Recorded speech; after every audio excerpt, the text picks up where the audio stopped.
ચામુંડા માની વાર્તા। એક સમયની વાત છે। પૃથ્વી પર દુષ્ટ શક્તિઓ બહુ વધી ગઈ હતી। ચંડ અને મુંડ નામના બે ભયંકર અસુરો લોકો પર અત્યાચાર કરતા હતા। દેવતાઓ પણ તેમની સામે નબળા પડી ગયા હતા। બધા દેવોએ મળીને માં શક્તિની પ્રાર્થના કરી। દેવતાઓની પ્રાર્થનાથી માતા દુર્ગા પ્રગટ થયા। તેમણે પોતાની શક્તિમાંથી એક ભયંકર અને શક્તિશાળી સ્વરૂપ ધારણ કર્યું। તે જ સ્વરૂપ ચામુંડા માં તરીકે ઓળખાયું। ચામુંડા માનો રૂપ ખૂબ જ ઉગ્ર અને શક્તિશાળી હતો। કાળી કાયામાં તેજસ્વી આંખો, ગળામાં મુંડમાળા, હાથમાં ત્રિશૂલ અને ખડગ।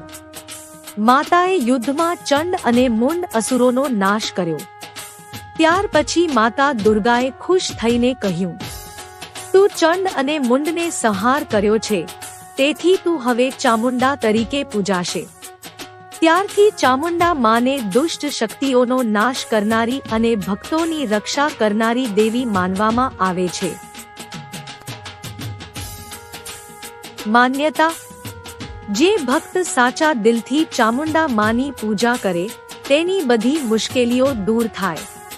ડર, નકારાત્મક શક્તિઓ અને બાધાઓ દૂર થાય। જય ચામુંડા માં। તમારા જીવનમાં હંમેશા માતાજીનો આશીર્વાદ રહે।